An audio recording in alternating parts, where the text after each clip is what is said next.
Hello friends, it's Ritu आप लोग के बीच सीटेट 2018 का क्वेश्चन लेकर आई है। ये पेपर 1 है, ठीक है।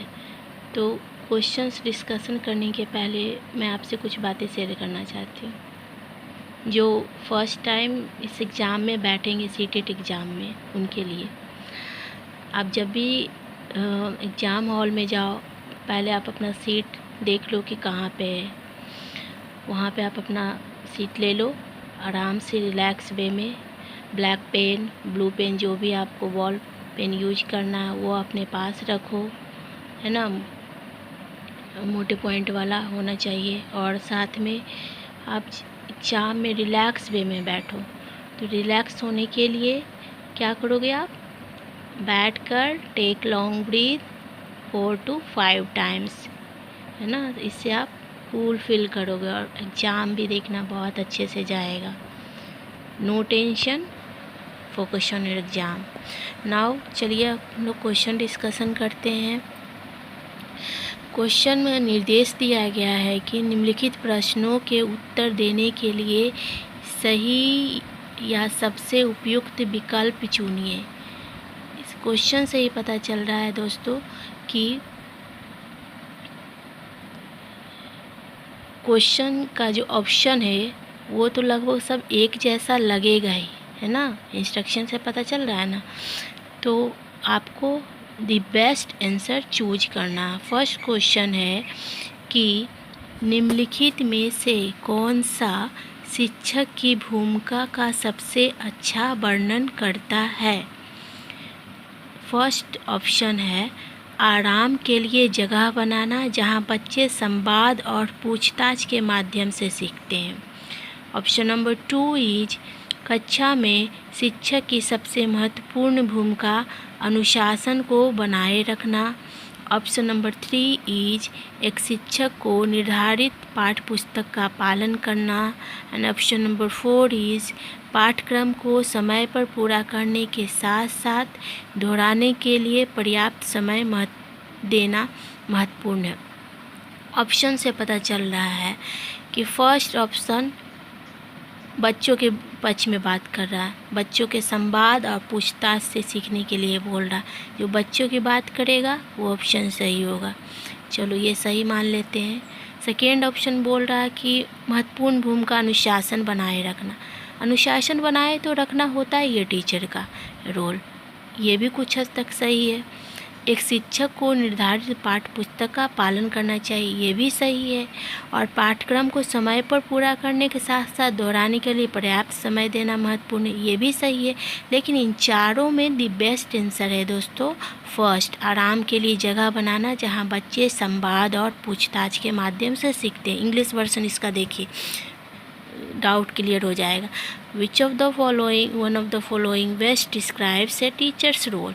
Creating a relaxed space where children learn thorough dialogue and inquiry, है ना। So first option is the correct answer. Now question number 2. Question number 2 क्या बोलता है? निम्नलिखित में से कौन सा कक्षा समृद्ध शिक्षा को प्रोत्साहित करती है। Which one of the following classrooms encourage rich learning? Rich learning को कौन सा क्लासरूम इनकरेज करती है। ए classroom with structured and planned learning driven by text book content. पाठ्य पुस्तक सामग्री द्वारा संचालित, संरचित और योजनाबद्ध अधिगम वाली कक्षा। Option number 2 A classroom with A variety of material displayed in the class beyond the reach of children so that the material lasts longer। Option 2 बोल रहा है कि वह कक्षा जिसमें प्रदर्शित विभिन्न प्रकार की सामग्री बच्चे की पहुंच से परे हो, ताकि सामग्री लंबे समय तक चलती रहे। ऐसा होना चाहिएगा क्या? ये तो गलत हो गया। Option number 3 a classroom with open activity corners and a variety of children's literature in open shelves accessible any time of the day.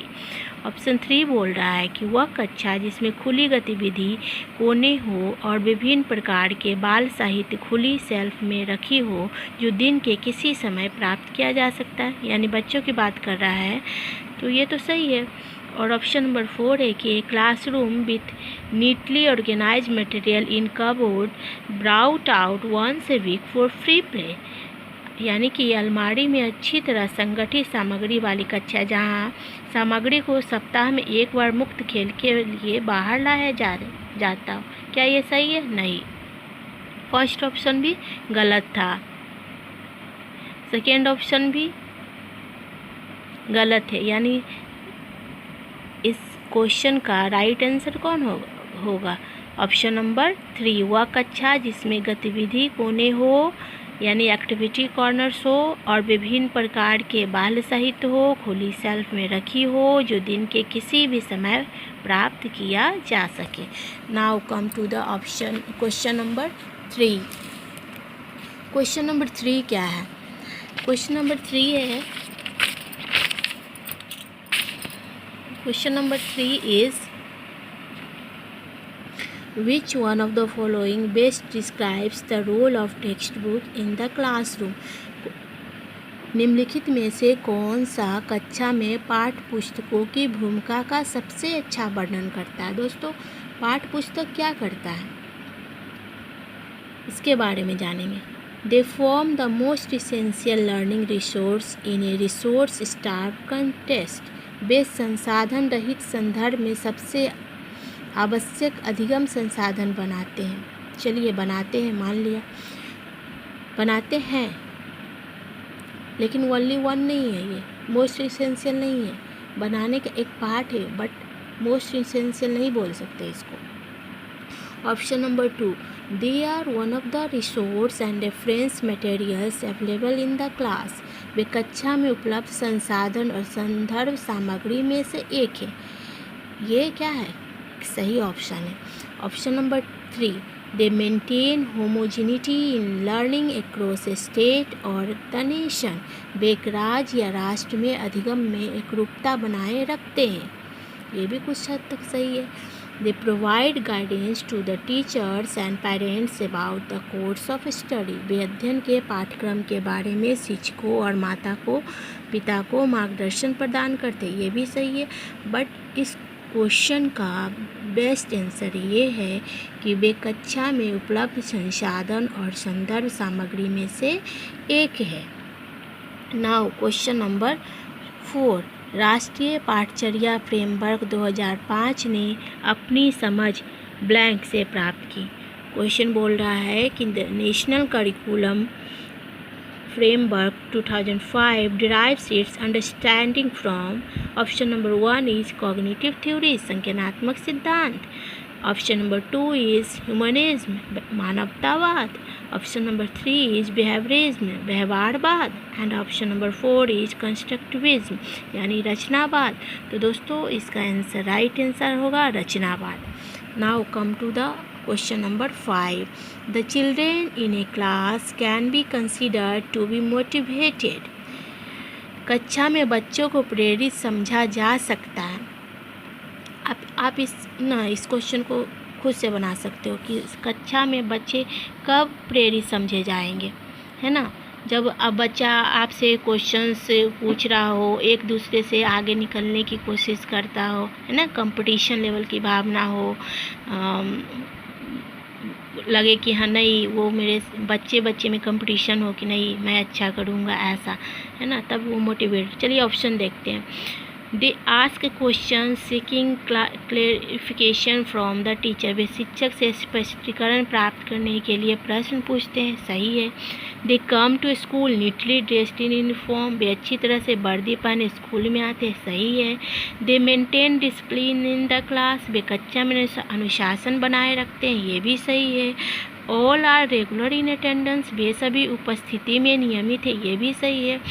ये चारों ऑप्शन सही है दोस्तों, लेकिन इस चारों ऑप्शन में the best answer is they ask question seeking clarification from the teacher. वे शिक्षक से स्पष्टीकरण प्राप्त करने के लिए प्रश्न पूछते हैं। इससे बच्चा समझा जाता है कि बच्चा क्या है, प्रेरित है। आज के लिए ये 5 ही क्वेश्चन, नेक्स्ट टाइम फिर से लेकर आऊँगी नेक्स्ट क्वेश्चन। तब तक के लिए थैंक यू, टेक केयर।